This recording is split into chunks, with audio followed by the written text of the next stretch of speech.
BSc Part 3, Photochemistry 5. Presenting flow is reasons for high and low quantum yield, photosensitized reactions, and energy transfers in photochemical reactions. First of all, reasons of high and low quantum yield.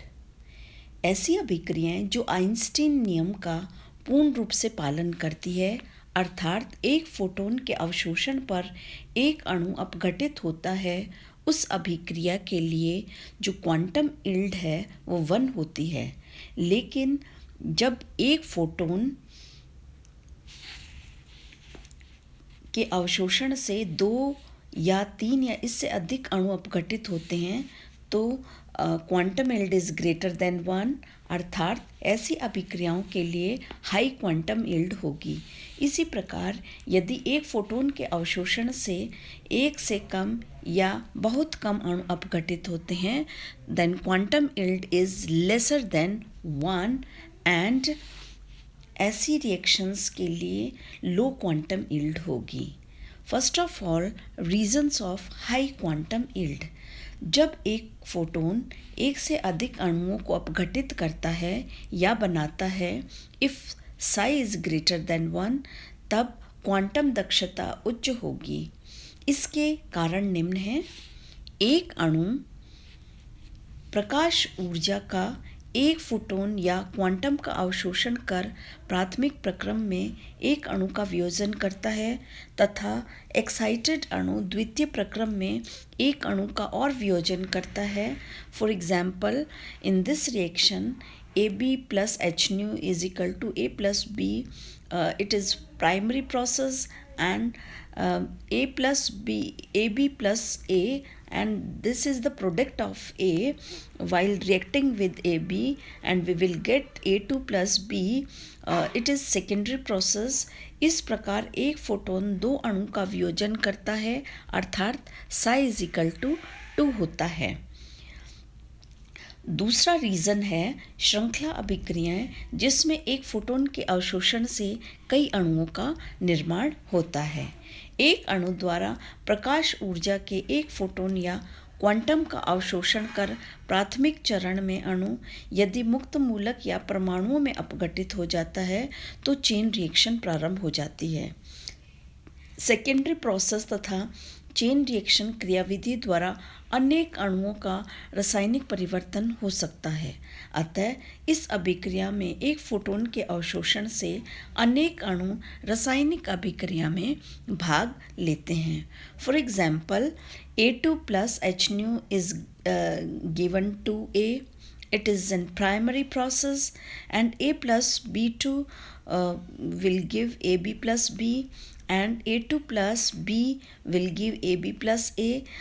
यह हमारा secondary process है।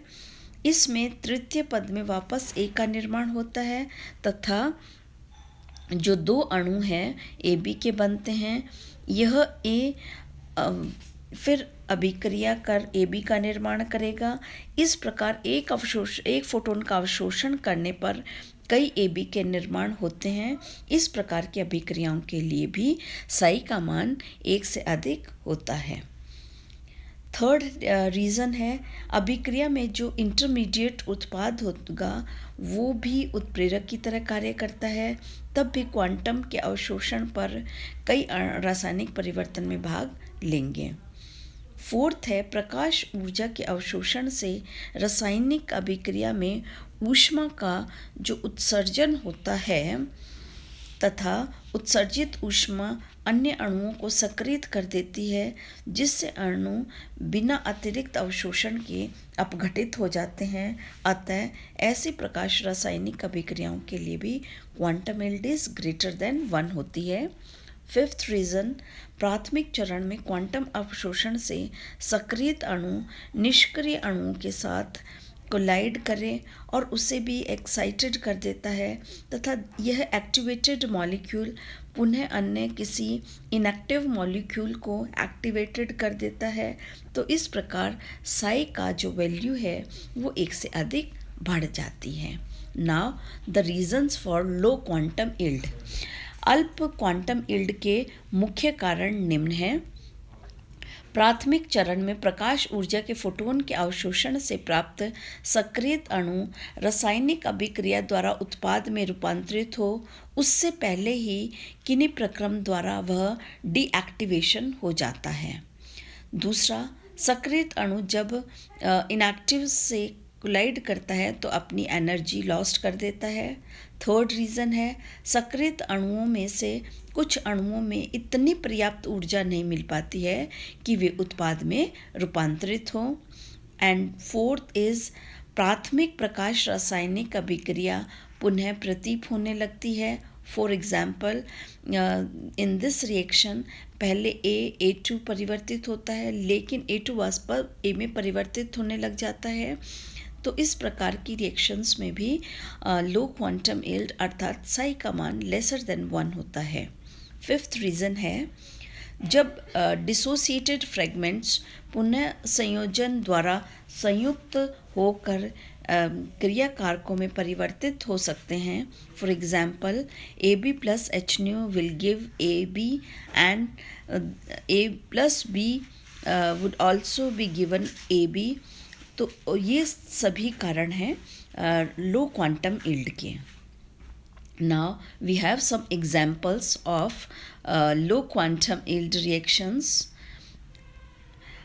For example, प्रकाश रासायनिक अभिक्रिया H2 plus Br2 will give 2HBr, जिसके lambda की value है 5100 and quantum yield is 0.01 होती है। इसी प्रकार से dissociation of ammonia, dissociation of acetone and the formation of S2Cl2 and dissociation of H2S, dissociation of 2HI and dissociation of NO2 and formation of ozone. All these are the reactions of having low and high quantum yield. From ozone, formation of ozone, we have the quantum yield is 3, and dissociation of HI quantum yield is 2, and H2S dissociation quantum yield is 1, and the formation of SO2Cl2 quantum yield is also 1. All these are the reactions having low quantum yield and high quantum yield. Now हम आते हैं फोटोसेंसिटाइज्ड reactions पर। फोटोसेंसिटाइज्ड reactions क्या होती हैं? कई प्रकाश रासायनिक अभिक्रियाओं में क्रियाकारिक पदार्थ प्रकाश ऊर्जा या फोटोन का सीधा अवशोषण नहीं करते, अतः अभिक्रिया संभव नहीं है। लेकिन क्रियाकारिक पदार्थ में कुछ ऐसे बाह्य पदार्थ जो सूक्ष्म मात्रा मिलाई जाए, जो बिना अभिक्रिया में भाग लिए प्रकाश का अवशोषण करके प्रकाश रासायनिक अभिक्रिया को प्रेरित कर सकें, अतः ऐसे मिलाए गए बाह्य पदार्थ को फोटोसेंसिटाइज़र कहते हैं। एवं संवेदक प्रकाश ऊर्जा कर अवशोषण कर उस ऊर्जा को क्रियाकारी पदार्थ को स्थानांतरित कर देता है। इस प्रक्रिया को फोटोसेंसिटाइजेशन कहा जाता है और इस प्रकार की रिएक्शन फोटोसेंसिटाइज़र रिएक्शन कहलाती हैं। मरकरी व कैडमियम की वाष्प सामान्य फोटोसेंसिटाइज्ड के रूप में कई फोटोकेमिकल रिएक्शंस में काम में लेते हैं। Here you we have given Hg plus HNO will give the Hg star, and this Hg star react with A and A star will be formed.